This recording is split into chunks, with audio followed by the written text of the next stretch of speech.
Assalamualaikum warahmatullahi wabarakatuh. Tatik pun. Ya pun.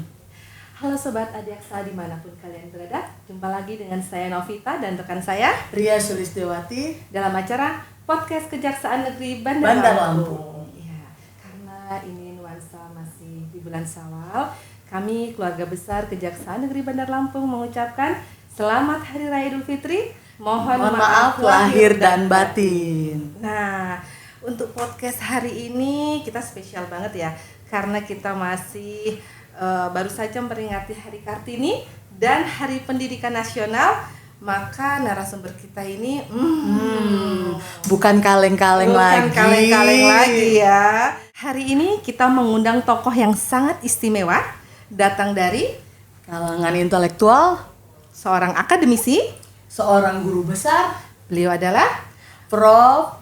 Dr. Ari Darmastuti MA. Ya, selamat pagi. Selamat datang. Selamat pagi. Assalamualaikum para pemirsa di rumah. Iya. Sahabat apa tadi namanya? Sobat Adiaksa. Sobat Adiaksa. Sobat yang saya Adiaksa. cintai. Selamat ketemu. Ya. Selamat datang di Kejaksaan Negeri Bandar Lampung. Terima kasih. Untungnya untuk urusan podcast ya. Jangan urusan yang lain ya. Urusan yang lain. Podcast saja. Iya. Prof Ari ini, saya kok di dekat Prof Ari ini positif Deg-degan ya. deg-degan. Tapi kita dapat positif vibe dari Iya, hari ini. positif banget loh positif vibes-nya. banget. Ya Allah, saya jadi semangat juga nih. Pasti bapak-bapak pendengar podcast ini penasaran siapa sih Prof Ari ini? Ya, siapa ya? Beliau itu RA Kartininya zaman sekarang. RA Kartininya Bandar Lampung. RA Kartininya Bandar Lampung. Jadi ibu kita Raden Ajeng Kartini itu berarti telah berhasil ya perjuangannya ya. Karena dulu beliau berjuang bahwa wanita itu nggak hanya di dapur sumur kasur, tapi juga harus berpendidikan. Nah, alhamdulillah sekarang di Bandar Lampung ini kita menemukan sosok RA Kartini sekarang ini. Karena Coba deh kita spill nih sama sobat-sobat Adiaksa. Prof Ari menyelesaikan pendidikan di mana saja, Prof? Oke, untuk S1-nya saya lulus dari Ilmu Pemerintahan Visipol UGM tahun 84. 84. Udah lama sekali. Belum lahir kita. Kita Belum direncanakan. Kemudian S2 saya di Political Science Iowa State University di Ames, Iowa di Amerika Serikat tahun 94. Jadi 10 tahun kemudian baru lulus S2 setelah punya luar anak. biasa. Setelah punya anak 3. Masya Allah. Kemudian S3 saya di UI tahun 2010. Jadi lama kemudian. Dan? Sudah jadi nenek saat itu. Dan menyandang guru besar di Universitas Di Dinas Lampung, Lampung di bidang ilmu politik juga. Masya Tapi Allah. baru juga SK-nya 2022. Luar Iya, biasa, Prof. Nah, selain itu Prof Ari itu juga banyak loh mengisi acara-acara seminar dan menulis jurnal ya. Ya. Menulis jurnal Ada seputar buku gender ya. dan buku, dan saya sudah menulis 3 buku tentang perempuan dan politik. Masya Allah. biasa. Ini baru pulang loh Prof Ari ini loh. Dari mana toh? Dari Universitas of Zagreb Saya ya. kemarin selama seminggu dengan dana dari Uni Eropa ya Erasmus Plus, saya mengajar di Dr. Franjo Tuđman Military Academy, jadi akademi militernya Kroasia. Oh, Masya Allah. Dan kemudian juga di Faculty of Political Science Zagreb University. Jadi full 1 minggu didanai dari Eropa, jadi tidak keluar duit rupiahnya gitu. Dan juga mengadakan kunjungan rintisan kerjasama dengan Universitas Sarajevo di Bosnia. Masya Allah. Ya Allah. Satu-satunya Kartininya negara benar. Islam yang di Eropa ya. Bosnia ya. Ya, jadi Masya masjidnya Istiqlal namanya, pemberian bangsa Indonesia. Ya. Zaman pemerintah Setelah siapa dulu? setelah perang saudara pecah ya, Yugoslavia pecah jadi banyak negara, Bosnia menjadi salah satu negara, dan satu-satunya negara pecah Yugoslavia yang Islam adalah Bosnia, dan bangsa Indonesia memberikan hadiah kepada bangsa Bosnia berupa satu masjid waktu Pak Harto dulu. Zaman pemerintah Pak Soeharto. Diberi nama Masjid Istiqlal juga. Jadi Istiqlal. alhamdulillah sempat sholat di sana juga. Masya Allah. Masya Allah ya Ibu ya. Terus mereka itu tertariknya itu Ibu tuh mengisi seminar dan kuliah mengenai apa Bu di sana Bu? Saya jadi gini, saya itu kan ahli gender kata Mbak Novi. Ya kata Ibu jadi juga. presentasi saya selalu tentang itu. Gender. Ya, saya ngasih kuliah di Franjo Tuđman Akademi Militer ini sudah 2 kali. Pertama tahun 2017 juga seputar masalah yang sama, bagaimana perempuan dalam masyarakat Islam dalam dunia militer, dalam dunia keamanan ya. Jadi Apakah dunia partisipasi perempuan? dunia internasional Eropa pun tertarik ya Bu ya tentang Ya. Islam dan perempuan karena ya. karena akademi militer ini kan peserta kuliahnya para perwira. Ya. Kemudian mereka nanti akan ditugaskan ke berbagai pasukan perdamaian PBB, termasuk ke negara-negara Afrika, negara-negara Timur yang sekarang Timur Tengah kan banyak konfliknya negara Islam. Iya. Karena itu konteksnya adalah kalau mereka nanti akan dikirim menjadi pasukan perdamaian, mereka harus tahu konteks masyarakat budayanya seperti apa. Khususnya misalnya ada pasukan perdamaian yang perempuan, bagaimana dia harus menempatkan diri di negara-negara Islam, dia harus tahu konteks itu gitu. Jadi saya memberikan materi saya khususnya adalah tentang bagaimana perempuan dalam posisi ideologi dari berbagai perspektif Islam yang macam-macam itu. Karena kalau saya bicara negara Islam Indonesia, bukan negara Islam ya, masyarakat Islam di Indonesia dengan masyarakat Islam di Timur Tengah atau di Afrika kan beda sekali perspektifnya. Sangat berbeda ya. Misalnya Afghanistan, kan keras sekali tentang perempuan, nggak boleh keluar. Kalau perempuan tuh keluar harus dengan muhrim, nggak pakai muhrim ya boleh ditembak, boleh diapakan kan seperti itu. Dan mereka harus tahu konteks itu. Gitu. Makanya sangat relevan menjelaskan itu ke mereka. Jadi mungkin Sobat Adiaksa dan masyarakat juga Bu ingin tahu sih Bu sebenarnya selama ini dari tadi kita juga bilangnya gender. Mungkin Ibu bisa jelaskan Bu, gender itu apa sih Bu? Gitu. Nah, gender itu bukan gender ya. Kalau orang Jawa ada gender. Gender itu alat musik. Kalau kita gender adalah suatu konsep yang menjelaskan hubungan relatif antara laki-laki dan perempuan dalam kehidupan domestik maupun publik dalam berbagai aspek kehidupan, politik, sosial, ekonomi, budaya dan sebagainya, bukan karena faktor fisik, tapi karena faktor sosial dan budaya. Sosial dan budaya. Jadi disebut dengan gender itu adalah social sex, jenis kelamin sosial. Gitu. Bukan jenis kelamin fisik, tapi jenis kelamin sosial. Misalnya konsep laki-laki kepala keluarga, perempuan ibu rumah tangga itu gender.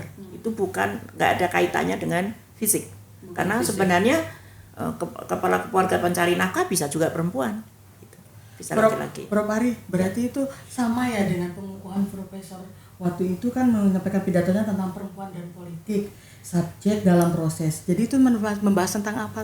Ya, jadi begini, idenya adalah bahwa itu sebenarnya esensi dari disertasi S3 saya. Saya ingin mengatakan bahwa siapa sih perempuan dalam gender roles tadi, dalam peran gender. Apakah peran gender saya itu satu? Enggak, peran gender saya itu macam-macam. Misalnya saya berikan contoh, saya sekarang lagi top nih, lagi diwawancarai sama Mbak Novi, aku ngerti. Tapi aku bisa diuji juga oleh para profesor lebih hebat. Jadi posisiku sebagai subjek di depan Mbak Novi dalam konteks ini aku lebih ngerti. Tapi nanti di depan profesor aku lebih tidak ngerti. Di depan anak-anakku aku adalah ibu yang hebat. Tapi di depan rektor aku anak buah yang harus tunduk. Itu posisiku sebagai subjek perempuan itu bermacam-macam.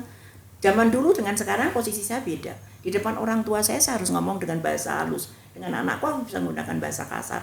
Jadi gender roles itu sesuatu yang dalam proses perubahan terus-menerus. Maka sebut subjektivitas perempuan dalam konteks gender berubah.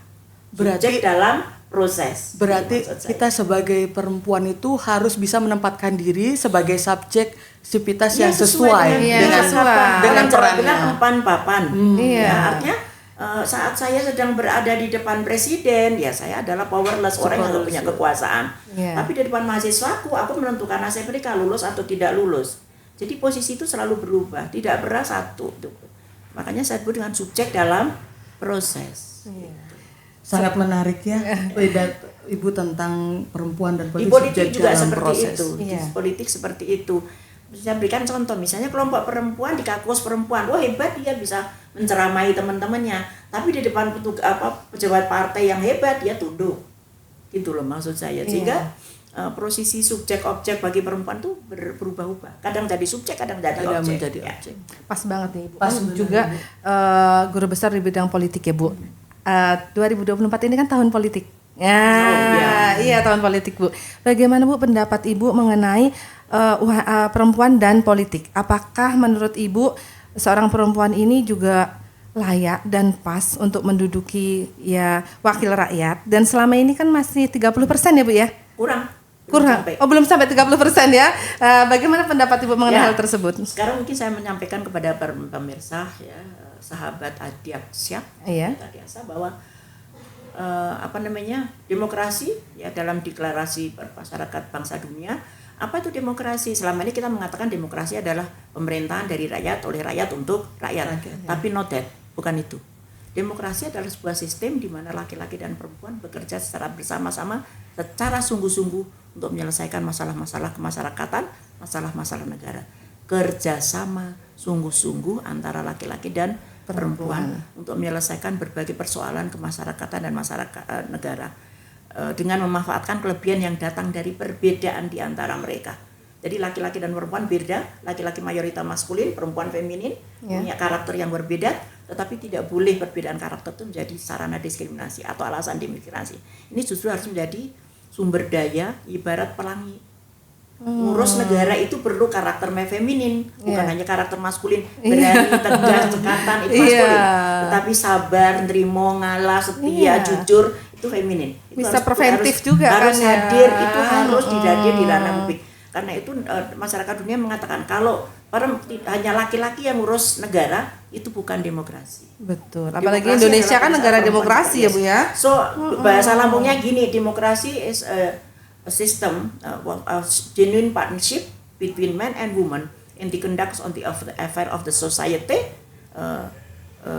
with by what you call using empowering the differences between men and women. Artinya sistem demokrasi adalah sebuah sistem yang memungkinkan kerjasama sungguh-sungguh antara laki-laki dan perempuan menyelesaikan berbagai persoalan kemasyarakatan dengan memanfaatkan perbedaan di antara mereka.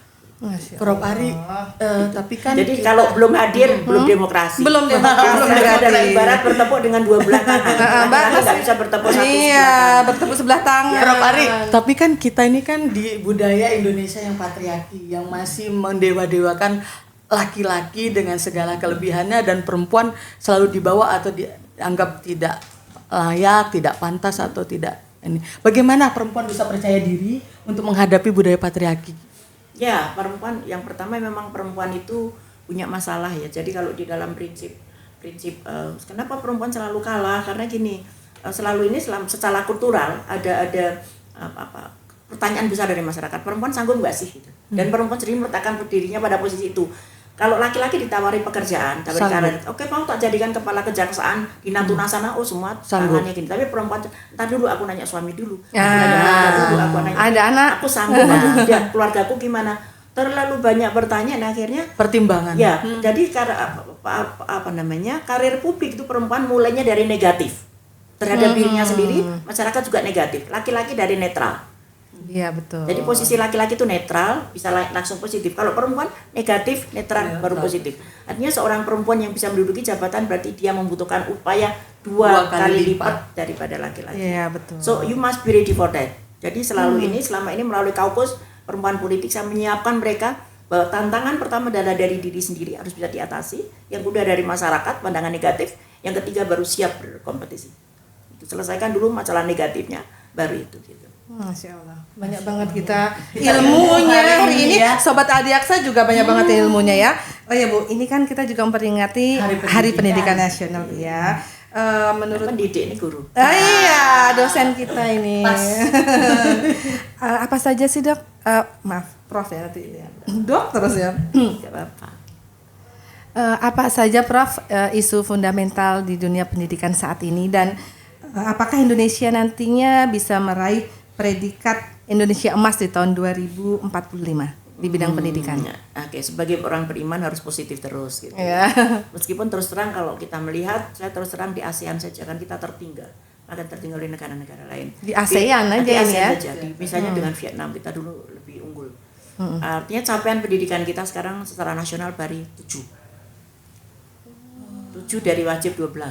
Jadi 7 itu kelas SMP kelas 1. Jadi mayoritas masyarakat Indonesia itu baru selesai SMP kelas 1. Isopo gitu. Kalau kita mengatakan mandatory education adalah 9 tahun. 9 itu lulus SMP. Lulus SMP toh? Iya. 9 tahun lulus SMP, sekarang kita baru kelas 1 SMP. Untuk mengungkit nambah 2 itu luar biasa. Kita kalau tidak konsisten kita akan makin tertinggal. Gitu. Kalau nggak konsisten dalam investasi pendidikan kita akan makin tertinggal karena saat ini kan kita tahu persis kemajuan ilmu itu cepat sekali. Kemajuan ilmu cepat sekali dan yang harus dihadapi anak-anak kita generasi emas kita itu adalah persaingan seperti itu gitu. Ya, jadi apalagi kita kemarin kena interupsi COVID ya. COVID iya, 3 tahun itu membuat saya terus terang sebagai dosen itu ngadepin generasi COVID ini setengah mati loh. Attitude-nya nggak terbangun. Karena mereka kan kuliah online, sekolah online itu mereka kan tidak tatap muka dan kita nggak tahu ada nggak ada di ruangan. Saya sering sekali memberikan kuliah misalnya sudah berakhir kuliahnya sudah mau tutup masih ada di situ, berarti kan dia hanya pasang device aja, apakah handphone atau laptop, orangnya tak pergi kemana, siapa halo saya panggil saya kasih tugas Nggak gerak ya, nggak gerak gambarnya. saya tutup tuh masih pesertanya masih ada, berarti kan dia hanya naruh alat. Jadi zaman dulu kalau orang saya bolos lompat pagar ketahuan. Sekarang lompat pagarnya tidur di rumah. Jadi kita mengalami kemunduran ya, Prof. Ari. Attitude-nya nggak terbentuk sama sekali. Cueknya luar biasa terhadap tugas. Itu generasi COVID itu luar biasa. Karena itu saya sekarang kuliah di kampus. Saya hanya kuliah online kalau kepapet kayak kemarin tugas gitu ya. Luar negeri untuk pengganti kadang-kadang harus 2 kali, sekali di rumah karena mencari jadwal pengganti juga susah. Masya Allah. Berarti tantangan kita ke depan masih makin banyak. Hanya Sobat Gen Z, Adiaksa. harus diperbaiki terutama Harus banyak attitude ya Bu ya. Attitude dan ngejar wajib belajar 9 tahun 12 tahun ini loh yang jadi beban besar sekali PR kita.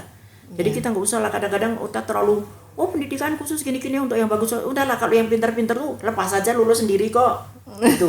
Tetapi yang perlu kita pertimbangkan adalah menaikkan yang 7 ke 9 ini. 7 ke 9 tahun lulus SMP tuntas, lulus 12 tahun tuntas, itu yang susah.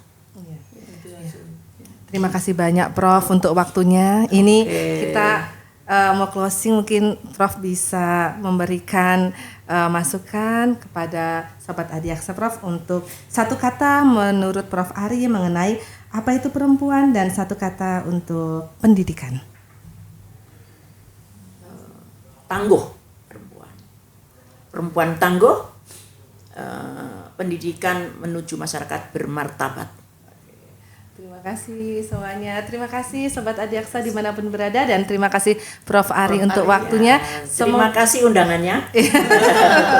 Iya, terima kasih dan di sini terima kasih juga kepada Ibu Era Kartini karena kami di sini juga dua-duanya perempuan ya. Alhamdulillah kami di sini berkat Era Kartini yang perjuangannya agar perempuan itu tidak hanya di rumah tapi juga berpendidikan. Kami di sini bisa menjadi seorang jaksa dan Prof Ari bisa menjadi dosen bukan hanya di dunia nasional tapi juga internasional. Terima kasih. Wassalamualaikum warahmatullahi wabarakatuh.